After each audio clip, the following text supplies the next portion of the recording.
um, as my previous email, I believe I sent it out yesterday, that indicated is that the final exam is, this is going to be a final exam review, and the final exam details, I've emailed that per class. Every class tests on a different day, so I'm not too sure what your particular class would be. But the only information I know at the moment, because I don't write the final exams, all I know is that 2/3 of the material on the final will be from the Unit 4 material, and 1/3 of the material will be from Unit 3. So it is not a cumulative exam. Primarily, the information from exponential functions onwards, that's going to comprise 2/3 of the material, and the material from polynomial functions all the way to composite one-to-one and inverse functions, that will be 1/3 of the material. And that's how the final exam is laid out. And that's all the information I have about the final at the moment. So besides for that, primarily what I was going to do in this session was open up a practice test and go through as many of the problems as I can. So, oh, and I guess also before I start, just remember the final exam, you take it on your own. So you will take it at your house or somewhere else. You have to take it in an environment where there's not people around you. If there are people around you, or if the proctor can hear voices in the background, he may ask you to maybe, I'm not too sure what he'll ask you to do, maybe change rooms or tell them to leave or something. So it may be difficult to take the test in, say, a public library or something because of that issue right there. So that's why it's important that, and also it's important that you test your equipment. So today's the last day for you to sign up for the test and everything, and it's very important for you to test your equipment. I've gotten emails about people having little issues here and there about, apparently they care about your monitor size and they care about other specifications of your computer. So it's good that you figure it out now so you can make the appropriate accommodations for your final exam next week. So please be aware of signing up for the final as quickly as well, today is the last day to sign up for it. But besides for all of that, let's go ahead and get started with the practice test for the final, which is something I encourage you all to try on your own as well. But yeah, let's go ahead and start. So we start off here with log base 4 of 7x is equal to 3. And so hopefully you see that, well, we're trying to solve for x. And so x is within a logarithm, which normally means if x is stuck in a logarithm, we want to rewrite this as an exponential. So we undo a logarithm with an exponential, write it as an exponential function. So the first thing we have to ask is the logarithm isolated? Is there any stuff next to the log? And the answer is no. The logarithm is isolated.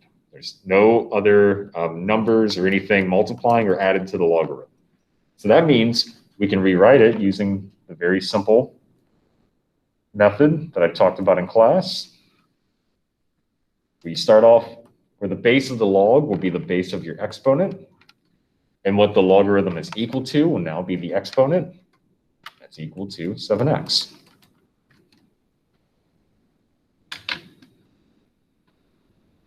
So 4 to the 3rd power, that's simply 64. And we just divide both sides by 7. So that's pretty much it for that problem. Hopefully that one's fairly straightforward. A fairly straightforward logarithmic problem.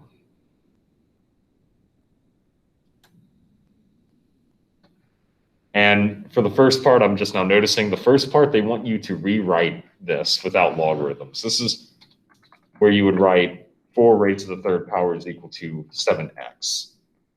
But really, it's the first part, they want to see your intermediate step here, which is what we had right here. So don't forget about that if they ask for something like that.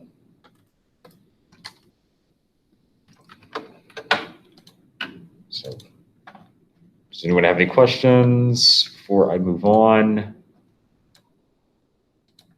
If not, then I shall go ahead and move on to the next problem.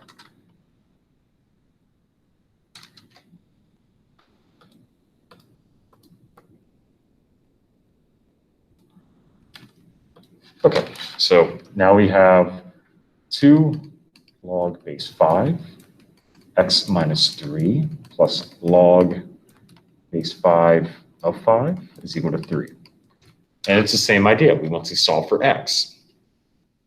Now, the difference between the problem before and the problem now is now we have 2 logarithms instead of 1 logarithm. So generally, something I like to look for, well, something I notice is that I see a logarithm that has all numbers in it. And when I see that, I instantly think, well, 1 second, can I simplify that really quickly? And so off to the side, log base 5 of 5, well, what does that simplify to? How can I figure that out? Well, there's a calculator-friendly version of this that hopefully you remember. It's log of this number divided by log of the base. So that's why I have it organized as such. It just so happens we have 5s in both positions. And so what I wrote here on this side is a calculator-friendly version, which means you could plug this in your calculator. What you end up getting is 1. You just get 1. So this scratch work off to the side tells us that we can simplify that logarithm to just 1. Let's go ahead and fill everything else back in.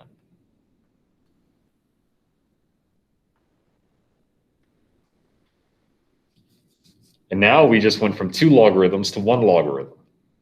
Something else you could have done is also try to use the product rule, but that requires you to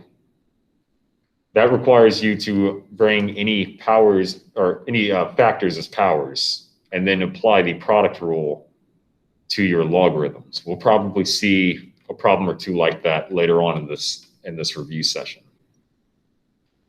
But here, since we were able to simplify one of the logarithms, now we have 1 log, and now the goal is to get that logarithm by itself. So here, we can subtract 1 on both sides to slowly get that logarithm by itself.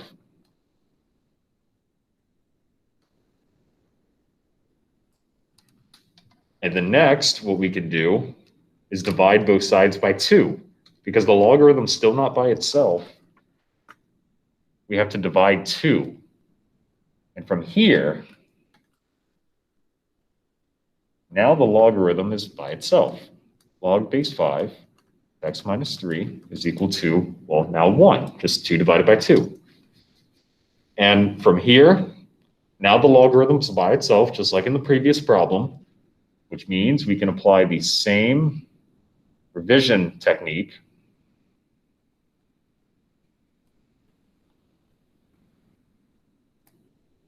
which tells us exactly how to rewrite this logarithm as an exponential function. So 5 raised to the first power is equal to x minus 3. It tells us exactly how to organize all the expressions and numbers. So of course, 5 to the first power is just 5. And we can just add 3 on both sides to get that x is 8. So all of that just to get 8.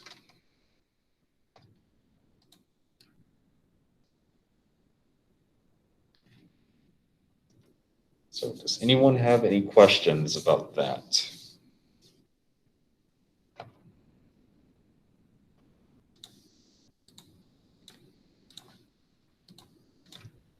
So remember what we did. We saw that there was a logarithm that had all numbers in it, which I instantly think to myself, can I simplify that? That's when I wrote everything off to the side, like on the screen here. I found that the log of all those fives was just 1. And when you have a single log, you need to isolate it so you can rewrite it as an exponential. And you can solve from there.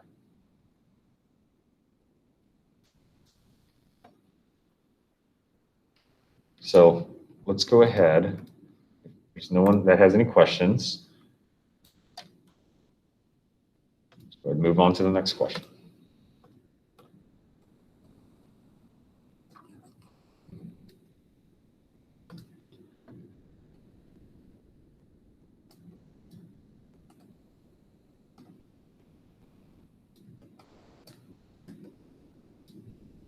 Okay, so this problem may look familiar to one of the previous sections. This is going to ultimately be a U substitution problem.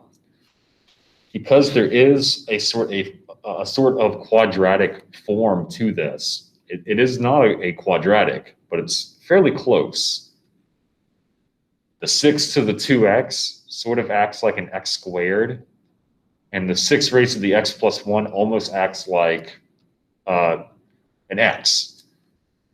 So it's not entirely of the right form because we need to modify this exponent right here. We need to modify that before we can apply a U substitution. The reason why is because we need to pick an appropriate U so that way U squared can take care of the 6 raised to the 2x.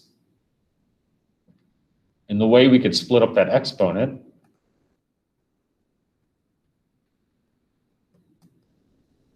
is by making 2 separate bases with one of them being the x and one of them being the plus 1. So that's what I did here. So this is the exact same thing as 6 to the 2x. And I'm going to bring this one here to the front. I'll just call it 6.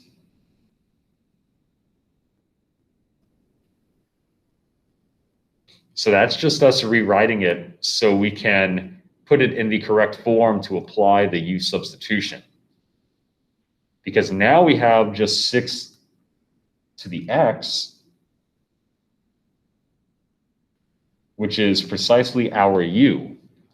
And this generalizes nicely since it's just 6 to the x, because once you square this, you get 6 to the 2x, which is precisely the very first term. And once we apply the U substitution, we get U squared plus 6U minus 16 is equal to 0 after we apply the U substitution. And from here, we get a pretty simplistic quadratic that we can factor. So this one seems to be plus 8, U minus 2.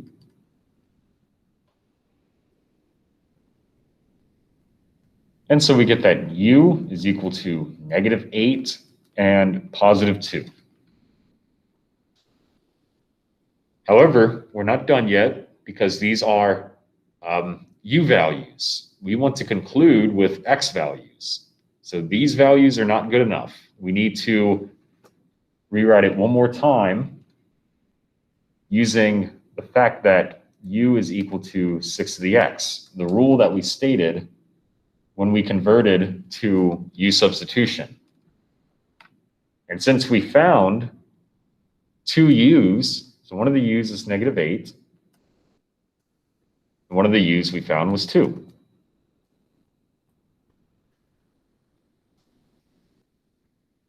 Now the good news is, if you are able to recall the range of an exponential function only can output positive numbers in its most basic form.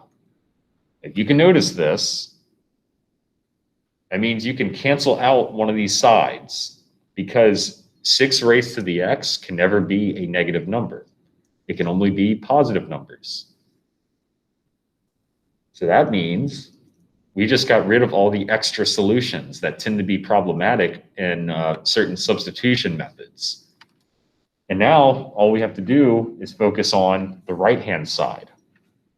The 2 is equal to 6 raised to the x.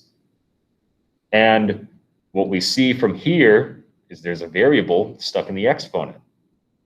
When there's a variable stuck in the exponent, we can use a natural log.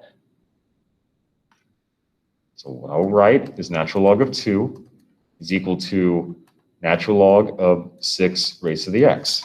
So all I did was write the natural log notation, because it allows us to take any exponent and bring it to the very front as such.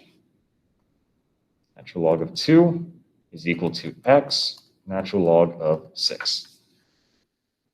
And with this variable now freed from the exponent, we can divide both sides by natural log of 6 to get that x is equal to ln of 2 divided by ln of 6. And they want an exact answer. So this form would be what they want. Natural log of 2 divided by natural log of 6.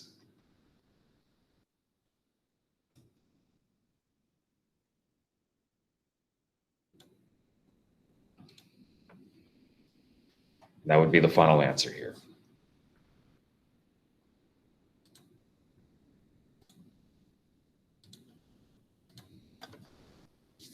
Does anyone have any questions before I continue?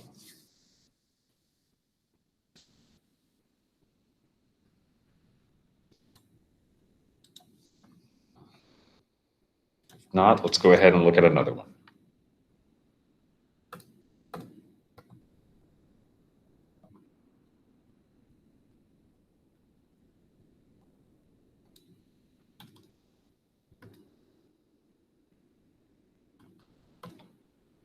Okay, so now we have another logarithm problem. Go ahead and write it down. So this is not a solve-based problem. We are not solving here. We are simplifying. So the final answer is not going to be a number. The final answer is going to be an expression with a logarithm. In particular, it says, write the expression as a single logarithm.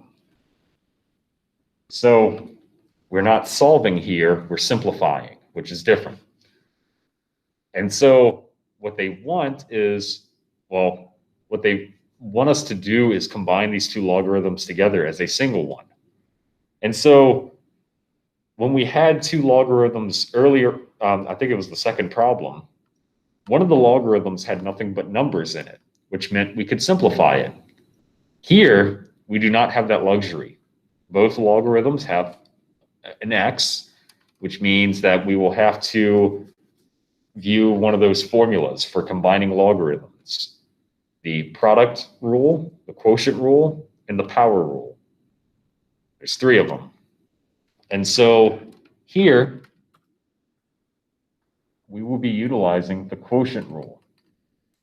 The only reason I picked the quotient rule is because these logarithms are subtracting one another. We're subtracting here. So when we subtract, what that tells us is that we can combine this as one logarithm. There's going to be a quotient, hence quotient rule, where the first evaluation goes in the numerator and the second evaluation goes in the denominator. However, this is not the final answer because the fraction is not simplified. And the reason why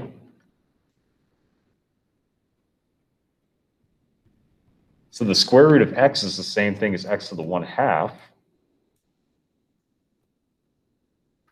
So hopefully you recall that a square root can be written as a 1/2 power. And we can simplify those two x's as just one x. And none of this pertains to the logarithm anymore. This all pertains to just properties of x's and, well, exponentials more so. So when we have a variable dividing itself, we subtract the exponents. So notice that's why now I have from 2x's, I have 1x, and now I'm looking at 1/2 minus 7.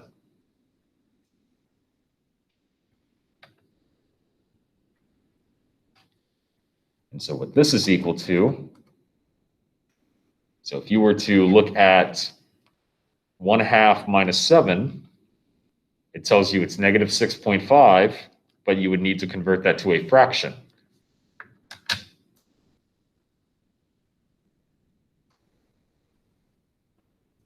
And the reason I say fraction is because it says integers or fractions.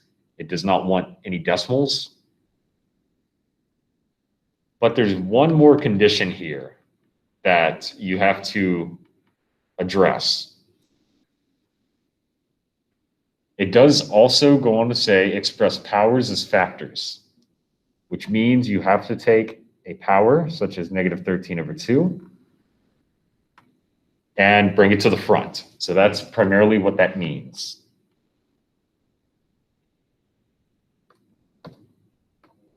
So the final answer here would be negative 13 over 2. Negative 13 over 2 log base 7 of x. This would be the final answer.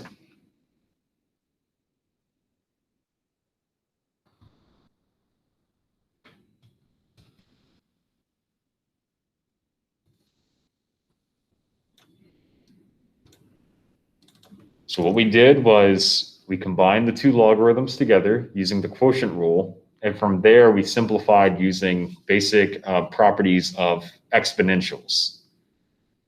If you have like bases that are being divided, you subtract the exponents, as we did. And then we had to express powers as factors, which meant any exponent in your logarithm needs to be brought to the front of the logarithm. Hence why this is our final answer here. So do you want to have any questions about this one before I go ahead and move on?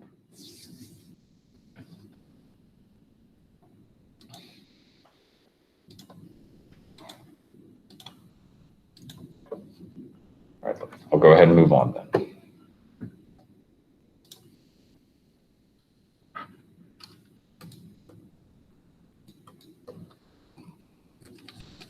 So it's also important to know your graphs.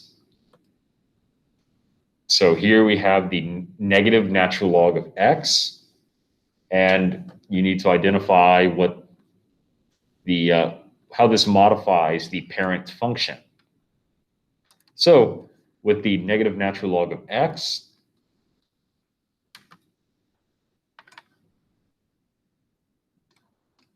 the only thing that happens here, there's no addition or subtraction. So that means there's no shifting. So all the shift options are gone because we're not adding or subtracting anything.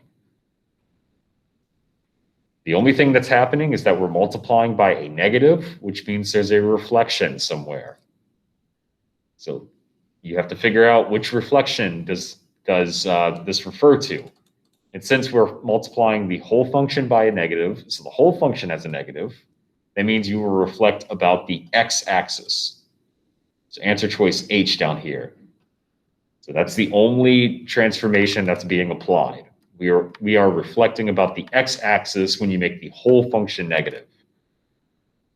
If you were multiplying a negative to the x, you would reflect about the y-axis. So it flips. So that's what's going on here. From the parent function, we are reflecting about the x-axis. And now they want us to go ahead and graph the whole thing. So I'm going to choose the logarithm tool. As I hover my mouse over it, it says logarithm tool. And then this box comes up. It already has a base of e, because remember, the natural log is a log with a base of e, so it's got the right base for us. The only thing we have to do is reflect over the x-axis, because that's the only transformation we found.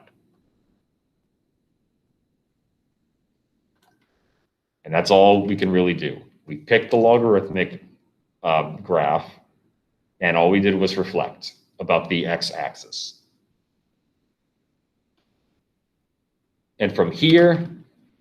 we can go ahead and figure out some information about different aspects pertaining to the graph. They want to know the equation of the vertical asymptote. So remember, vertical is up and down. So where does it look like there is a barrier up and down? It looks like there's a barrier right on the y-axis. It seems like that's where the graph starts to get really, really close to, but not quite cross past it.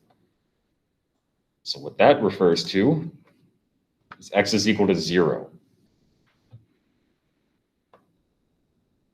Makes sense as well because the y-axis passes through x is 0 on the x-axis. Additionally, we can go ahead and figure out the domain and the range given the graph. The domain is left to right. But we just determined that we cannot go forever to the left because there's an asymptote there. So 0 is the furthest to the left we can go, and to the right, it seems like it can go to the right without restraint. So the domain, 0 to infinity. It's by using the graph. The range is how far down versus how far up. Now, the range of logarithms is always all real numbers, but you can also use the graph to tell that. It seems to go down forever without any barriers or restrictions, and it definitely goes up forever without any restrictions. So the range will be all real numbers, just like that.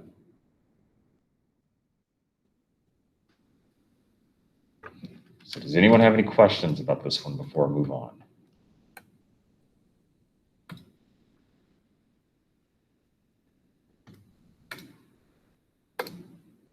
If not, let's go ahead and move on. So here, this one's a fairly straightforward one. They just want us, we're not solving for anything, we're just rewriting. They want us to take this logarithm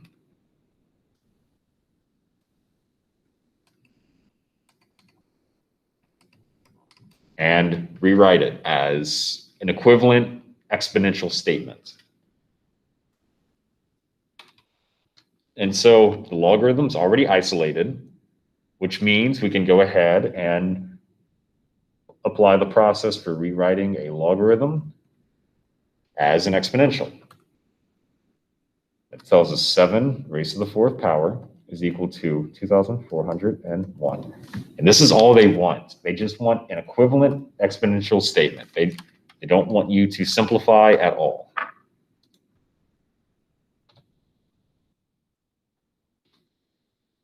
That's all they want here. They just want to see that you can do the first step correctly if you're put in this situation.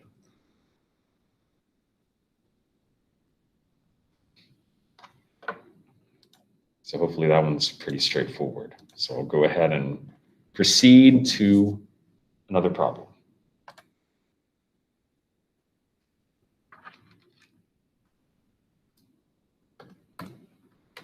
Okay, so this is a problem that comes from Unit 3. So remember, 1/3 of the final exam material comes from Unit 3. So this one pertains to the one-to-one composite and inverse functions.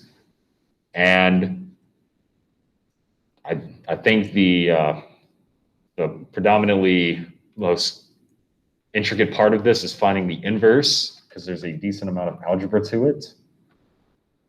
So I think I will need to open up one of these blank documents so I can have a little bit more room. Okay, so the problem that we have, they give us a function of f of x is equal to 1 divided by x minus 4. So let's go ahead and put that on one side. On the other side, so they tell us that f of x is equal to 1 divided by x minus 4. And they want us to find the inverse. Now with the inverse, you have to switch x and y and then solve for y. So that's what you have to do for the inverse. So what does that mean, switch x and y? Well, now f of x becomes x. This is 1 divided by y minus 4. So this is in direct correlation to this expression up here. All we did was change the x's to y's and y's to x's. And now we have to solve for y. Well, the first thing we have to do is, well, there's a fraction. So let's go ahead and cross multiply. Or multiply by the least common denominator. That's x times y minus 4 is equal to 1. And notice that I'm leaving the denominator in parentheses. It's one whole denominator. I have to keep that together. So now we can distribute to get xy minus 4x is equal to 1. And so we did that mainly to free up the y because the y was stuck in parentheses and now it's not, because we're trying to get y by itself. And so what we can go ahead and do further, we can get xy by itself by moving the 4x over. So that's 1 plus 4x. And now finally, we can get y by itself by dividing both sides by x.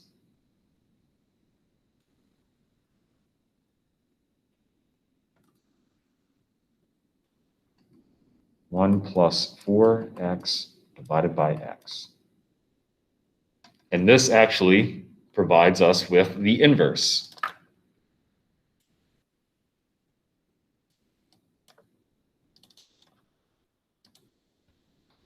So 1 plus 4x divided by x. That is exactly how you find the inverse. That's stuff we did. That was right before the third assessment, was this material.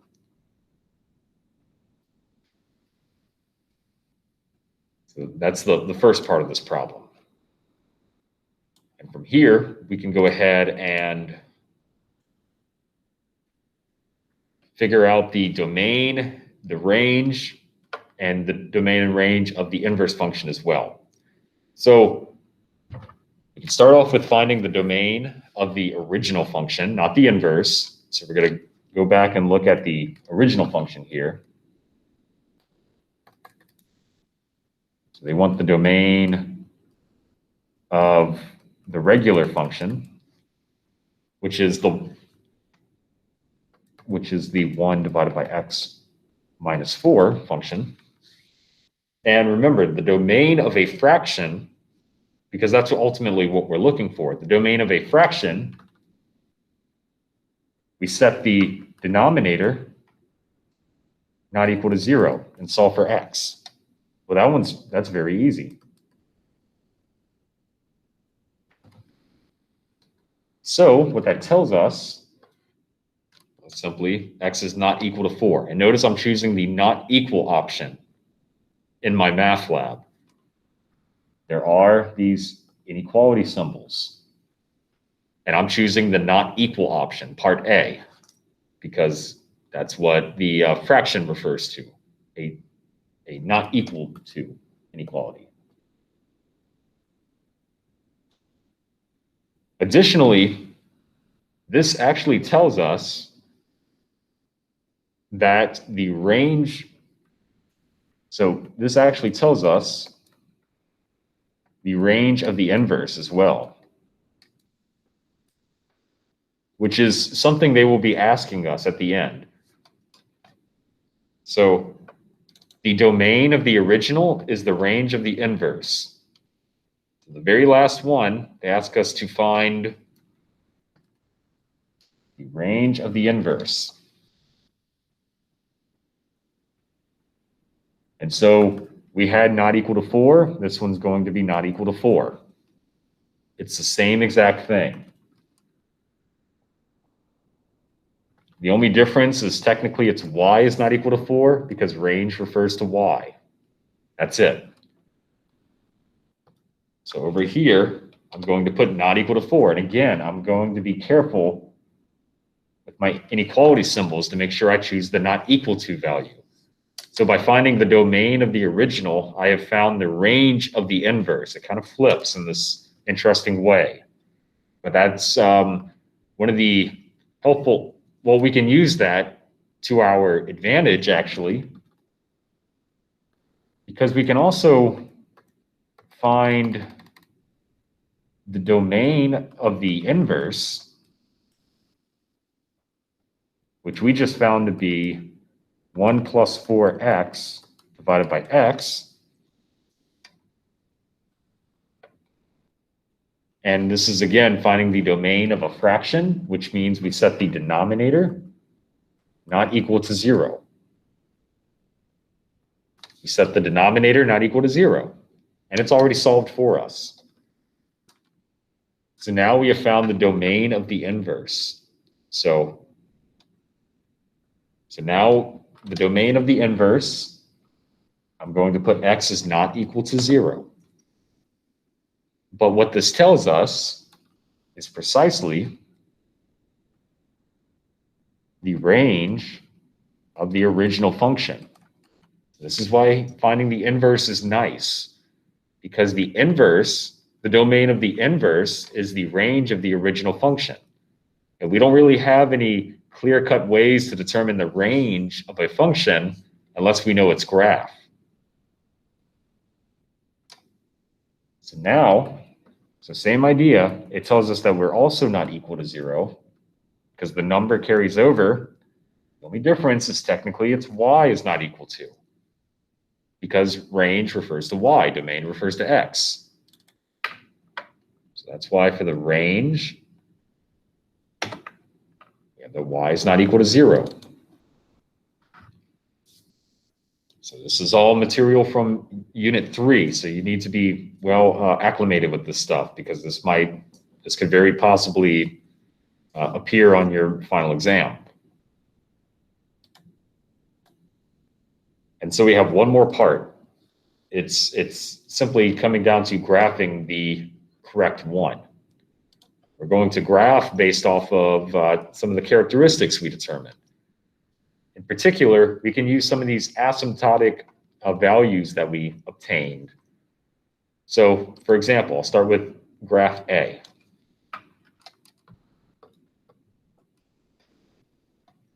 With graph A, it says for the original function, there is a horizontal asymptote here and a vertical asymptote at 4.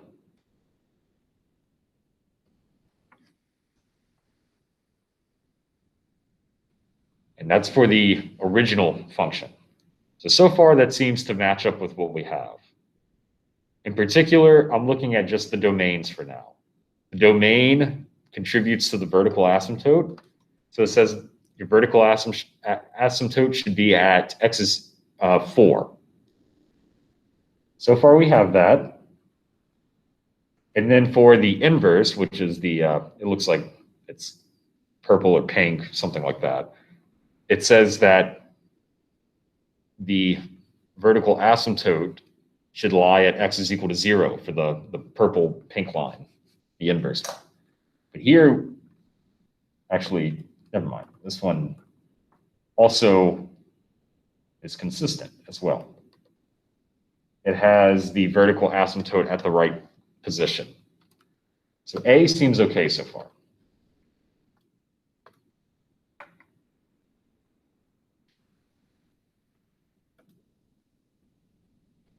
So something I notice here,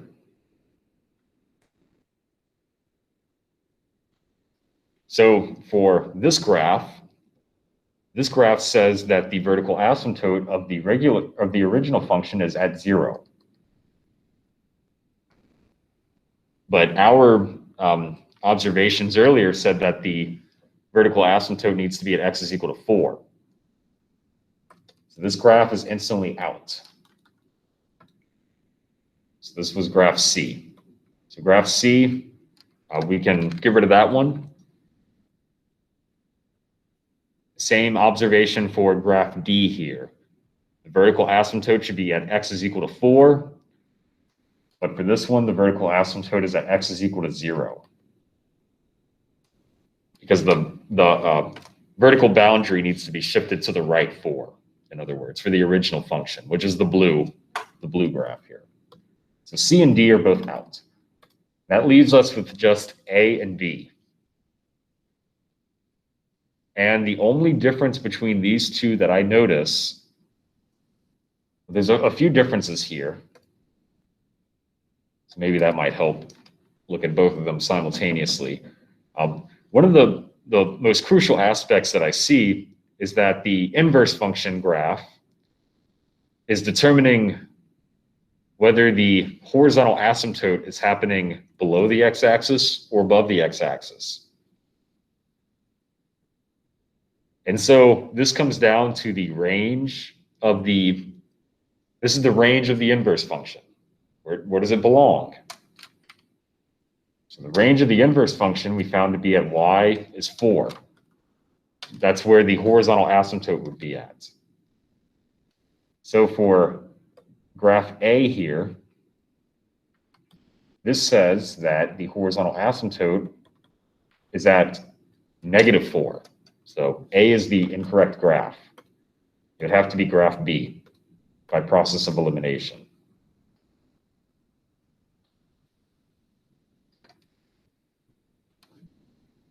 So does anyone have any questions about this one before I proceed to the next one?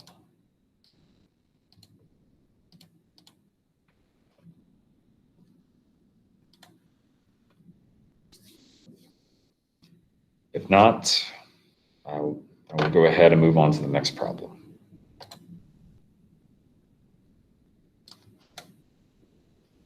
Okay, so here's a problem pertaining to the graph of an exponential. So we have e raised to the x minus 2, minus 1, and the first thing we need to do is determine the domain. So the domain, we only have to worry about domains when we have fractions, square roots, and logarithms. I don't see any of those here. So otherwise, domain of an exponential is all real numbers. That means it should, on its corresponding graph, go to the left and to the right forever. So it's only with fractions, square roots, and logarithms do we have to worry about the domain. And exponential functions always have a continuous domain. So now we need to pick the correct graph. And although they all have the same shape, they seem to be shifted in various ways. And we need to determine which shifting corresponds to the transformations applied to the original function over here. Because we have e to the x minus 2 minus 1. So there's some subtraction happening here. So addition and subtraction always corresponds to shifting. Left, right, up, or down. And we need to figure out which one is which. The minus 1 on the outside here tells us we go down 1. So choices like B and D are going to be out because it seems like they slightly go up. In fact, they say they go up 1. So B and D are both out. A and C are okay for now. And now we need to see what x minus 2 does. So this tells us we're going, so remember, this tells us left or right, but it tells us the opposite direction. So minus 2 means we go to the right 2. It doesn't look like C goes to the right 2. It looks like C goes to the left. So really, the answer choice is A. That will be the correct graph here. And from here, we can go ahead and figure out various characteristics about the function, now that we know what the graph is.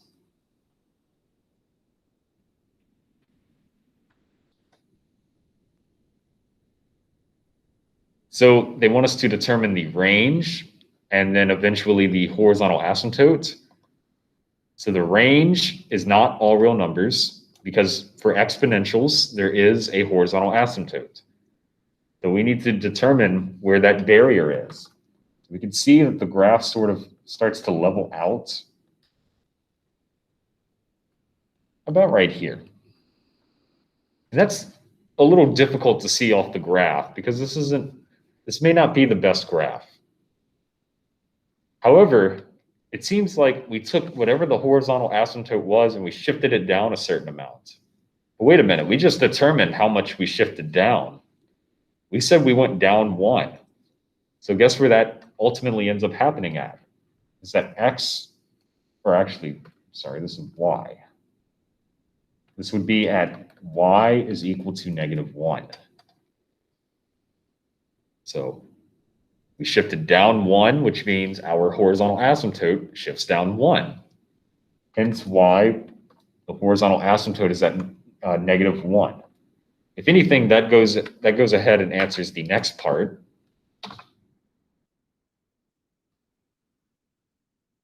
And that technically already answers the range as well, because that tells us that the furthest down we go is at -1. And then we can go up forever. So what we did was we found the absolute lowest point, and I'm using parentheses. Because remember, you can use a bracket to include -1 or a parenthesis to exclude -1. We use -1 to exclude it because there's an asymptote, and we generally want to exclude asymptotes from our range of values.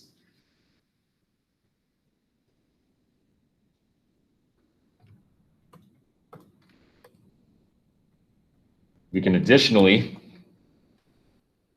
proceed by finding the inverse function. So this is a little bit of Unit 3 material and Unit 4 material. Inverse stuff we talked about in Unit 3, and Unit 4 deals with exponentials. So we should be expecting a logarithm because the inverse of an exponential is a logarithm. So let's go ahead and determine what the inverse is. So remember the inverse, you switch x and y and you solve for y. So now we have x is equal to e to the y minus 2 minus 1. First step was just switching x and y. Now from here, we need to get y by itself. That's the next goal. The first thing we have to do, though, is get the exponential function by itself. We have to get e by itself, which there's only one thing really to do, and there's the potential of adding 1. And now that e is by itself, we need to get rid of the e. We need to get rid of the base. To get rid of e, we need to apply a natural log. So that's why I'm going to put natural log on both sides. Just like that. And you can only do that whenever e is isolated. So that's why I had to first add 1 on both sides, so I can isolate the e. Because now it's just ln and e, and they cancel out very nicely. We are left with natural log of x plus 1 is equal to y minus 2. And from here, there's only one more step to do. Just add 2 on both sides. So ultimately what we get is y is natural log of x plus 1 plus 2 when we add 2 on both sides. And that would be the inverse.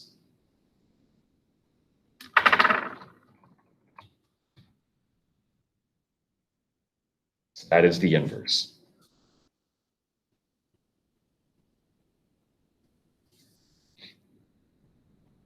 So from here, we need to figure out the domain and the range of the inverse. Now, you could figure out the domain and the range of the natural log here. We can also use some sort of indication given our results from earlier. So remember, the domain of an inverse is the range of the original, which we already figured out. We already figured out the range of the original. It was -1 to infinity. Well, guess what? The range of the original is the domain of the inverse. That's why we could just copy and paste the answer. That's sort of the natural connection between a regular function and its inverse. And the range of the inverse is the domain of the original. So we already found the domain of the original. So I'm really going to just copy it.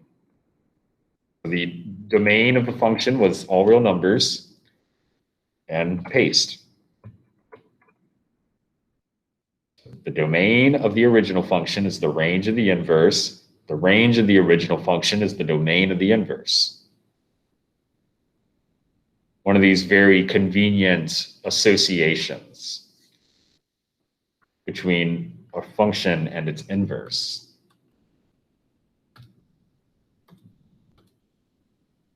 And so now they want us to choose the correct graph.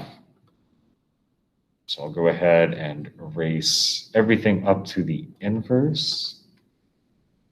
Drag that up. So here's the inverse up here, and they want us to graph this. Now we can identify what the graph's doing. The 2 on the outside tells us we're going up 2.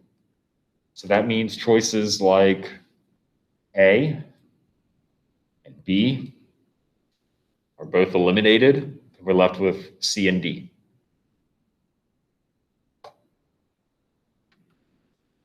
Additionally, the x plus 1, remember that tells us left or right.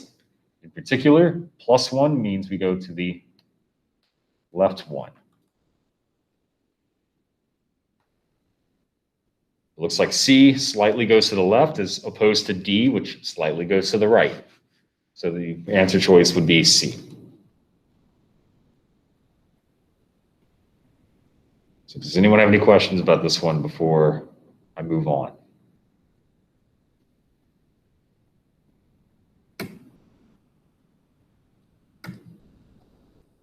If not, I'll go ahead and do so.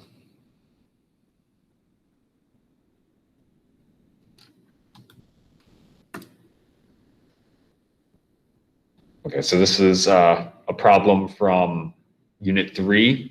This has to do with end behavior, multiplicity, and the like.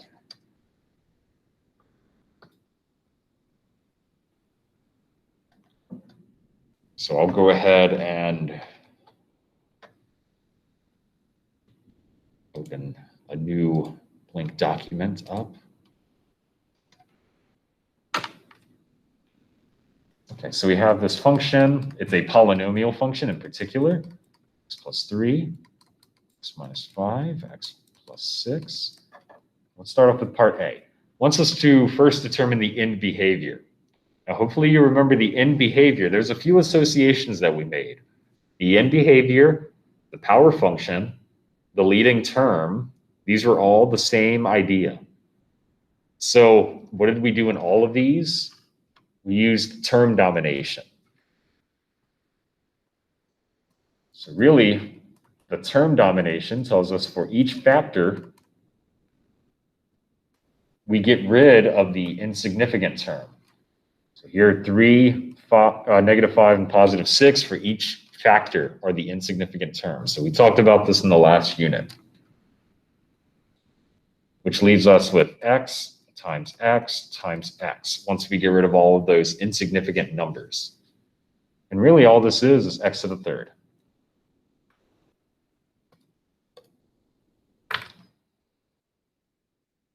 So it's x to the third. Using term domination. Part B wants us to determine the x-intercepts. So the x-intercepts, that's the same thing as the zeros. So for each factor,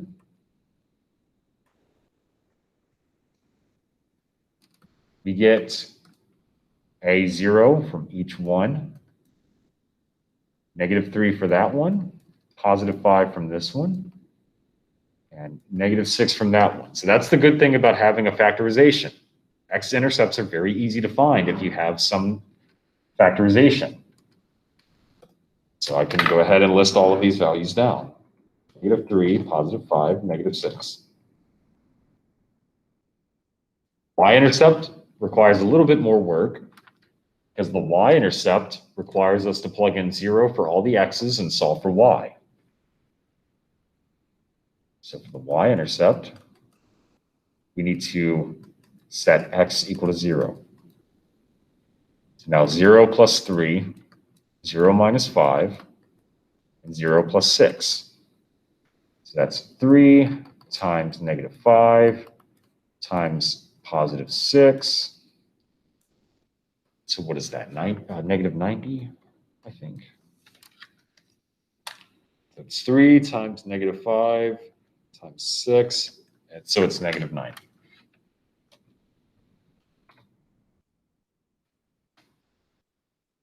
So we found the end behavior, which is the power function, which is the leading term, using term domination.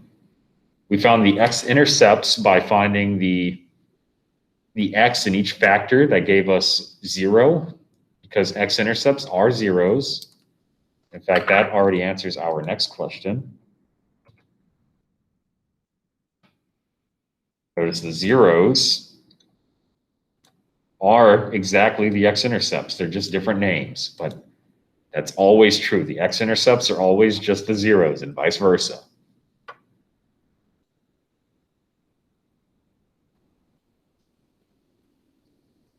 So once we have all of these zeros, now we can determine the multiplicities. Now the multiplicities refer to the exponents of each corresponding factor. You may notice that each factor doesn't really have an exponent, so it's understood to be 1. So that's why I'm writing these 1s here. I'll go ahead and put a red box around them as well. So the multiplicities are all 1, because that is the exponent of each factor. So multiplicity 1, and multiplicity 1. And whenever you have a multiplicity that is an odd number, so an odd multiplicity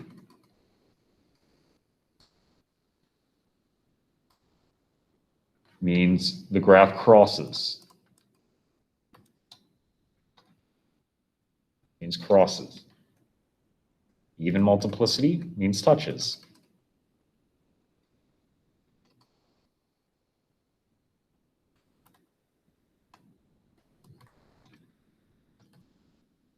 But all of these multiplicities are odd numbers because they are all 1. So crosses, crosses, crosses. And then finally, they just want you to put the least 0, so the smallest of your zeros.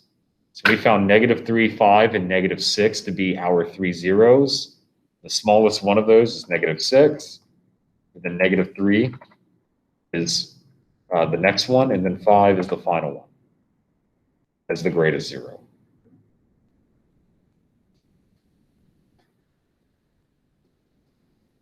Additionally, we can go ahead and figure out the maximum number of turning points. To do this, we need to know the degree of the polynomial, which is the exponent of the power function. So we already found the degree. So in part A, we found that the leading term, or the power function, was x to the 3rd. The 3 tells us the degree, and the number of turning points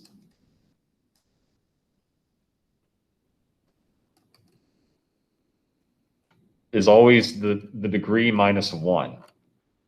So it would just be 2. So that's why the maximum number of turning points here is 2. It's just the degree minus 1 every time. Finally, we need to determine which graph is the appropriate graph. And to do this, we actually have a good idea of this from part A. What the end behavior tells us is that the shape will resemble x to the third. So that's what it means for the end behavior. It tells us that the shape is going to have a snake-like shape to it.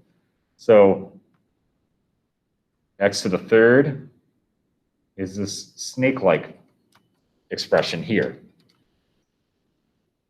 So that means that B and D are both out because they go in the incorrect direction.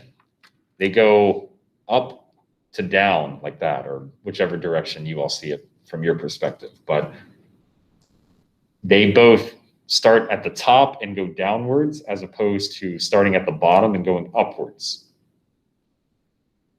So now we need to figure out between A and C, which one is the correct answer. And they look very similar.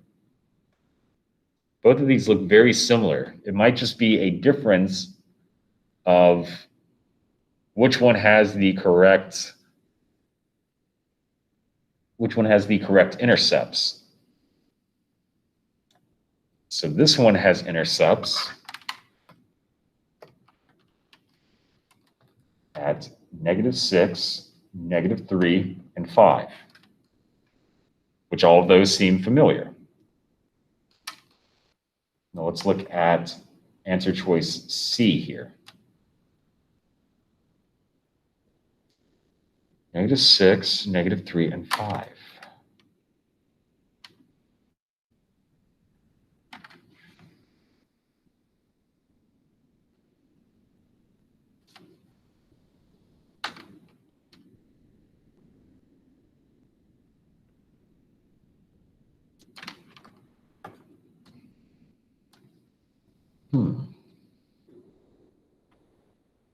And normally you can tell the difference between these pretty easily.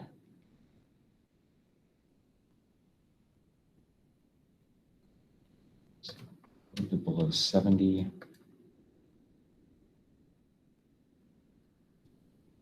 Okay, I see it now. It's the y-intercept. So the y-intercept will tell us the distinction between these two. So the y-intercept we found to be -90, which means that our point needs to intersect. Let's see if these go by increments of 35. It's telling us that the point needs to cross down about down here at -90 for the y-intercept. So it obviously cannot be that graph. Instead, it has to be this graph, which does have a y-intercept at -90. So that's why it would be answer choice A.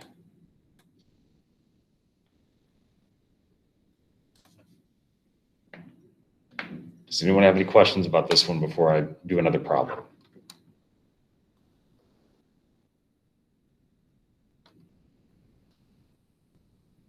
If not, let's go to the next one. Okay, so this was a problem from the homework that I had a few questions on. I did this one during the homework review session.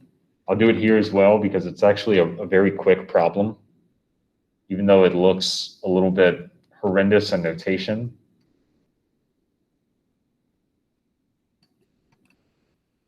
So here what they're doing, so L, this capital L is decibels, and then they end up telling us that the decibels is 80. And then they even tell us what value of I gives us this decibel level of 80. So they tell us that we're setting this whole equation equal to 80. And then we're solving for I.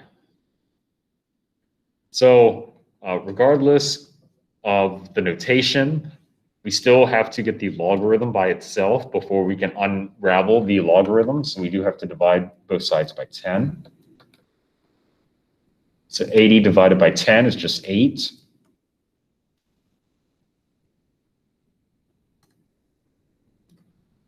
And now that we have the logarithm by itself, we can go ahead and rewrite the logarithm as an exponential because the variable is stuck in the logarithm. So that's when we would circle whatever the base is, wrap it around here, and rewrite it. The problem is there's not a base. So when there's not a base, the base is understood to be 10, just like 10 fingers. So the base is understood to be 10. And so now this tells us 10 raised to the eighth power is equal to I times 10 to the 12th.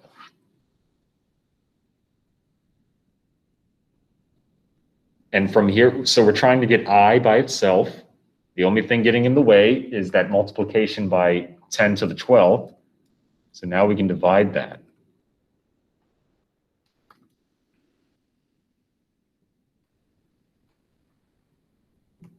So now we get that I is equal to 10 to the 8th divided by 10 to the 12th. And it's going to be 10 to the 8th divided by 10 to the 12th. 0, 0, 0.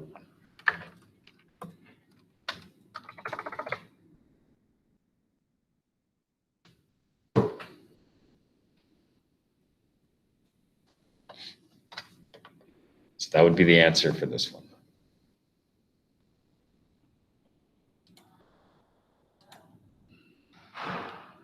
So I'll go ahead and proceed from here because I do have this one in my homework review session video.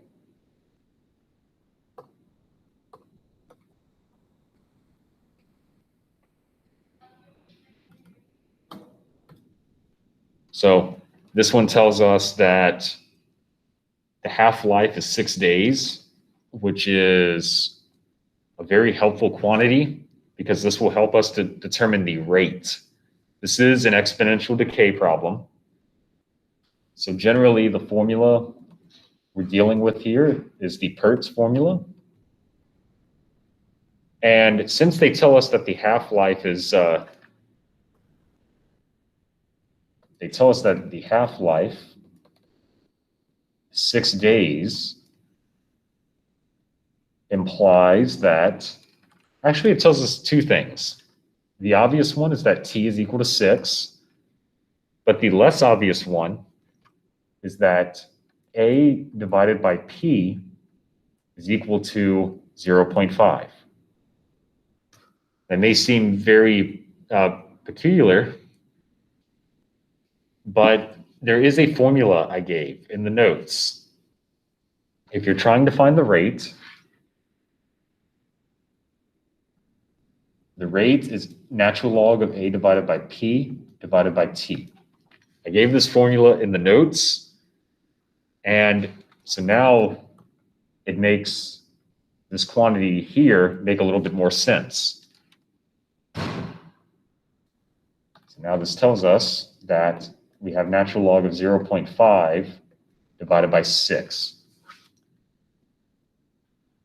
And so, as I mentioned in the,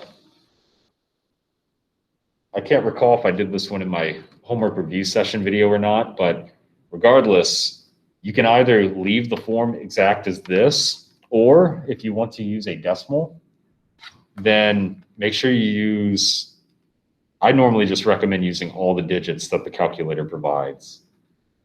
Negative 2.484906665. So if you want to use either of those as you proceed in this problem, you're welcome to do so.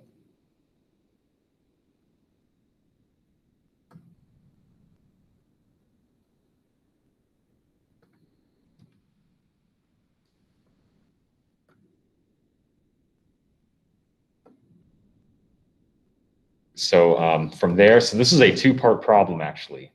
Half-life problems tend to be two-part, and as well as many of these exponential growth and decay problems, because you have to find the rate before you can figure out the other information. And notice we only looked at information that was the first sentence. So we found the rate, and now it's asking for when 12% remains. So what that means is now they're telling us that A divided by P, so actually I'll kind of preface this with, so when they say 12% remains, that tells us that A divided by P is 0.12 for 12%.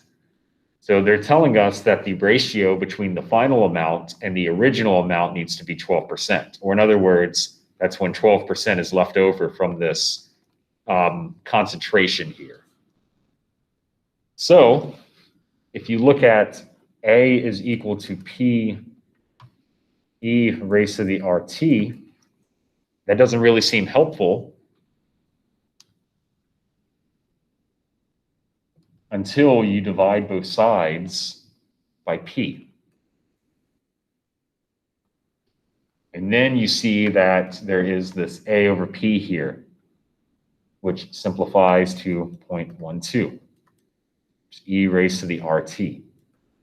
But we know what the rate is. We know what the rate is. So the rate is, well, you can either use the exact form or the decimal. I think before I use the exact form, so just to add a little bit of variety, I'll use the decimal, t. To get t by itself, now we have the exponential by itself, and we can apply the natural log to both sides. And that will allow us to eliminate the e. And now we have natural log of 0.12 is equal to negative 2.48490665 times time. And all we have to do to get time by itself is divide both sides by that negative long decimal. So really, we have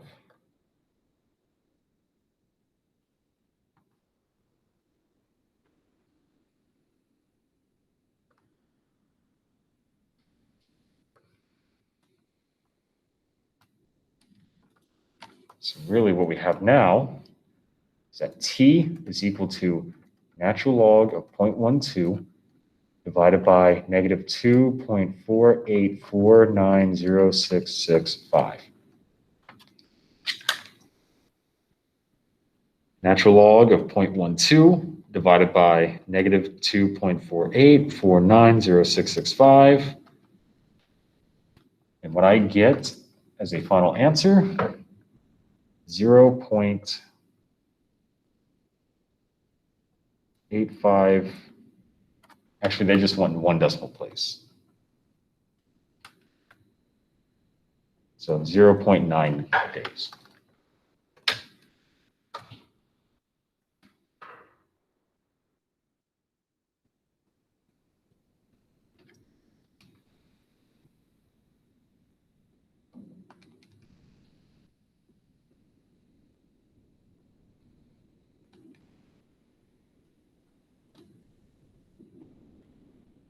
So apparently I missed something here.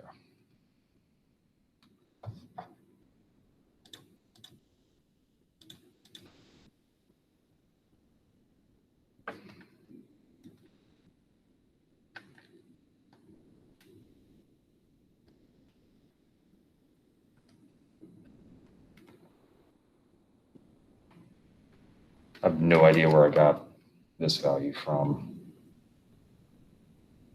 I have no idea where that came from. I'm very sorry about that. 11552453. I have no idea where that came from. 0 divided by 6. Okay, so I got the wrong decimal. So if you noticed that before, then my fault. 0.11552453.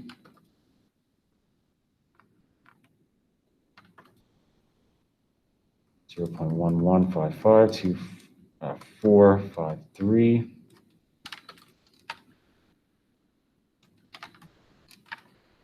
negative 0.11552453. What you should get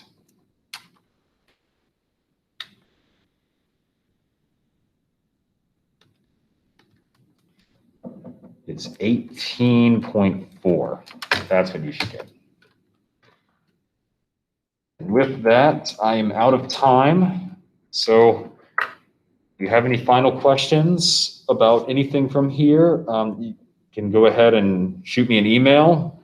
If you have not done so already, go ahead and sign up for the final exam. The last time to do that is by tonight at 11:59 p.m. There's a contract as well. Go ahead and upload that to the shared Google Drive for your final workbook assignment. And all the other information is in that email I sent out yesterday. So other than that, have a good day.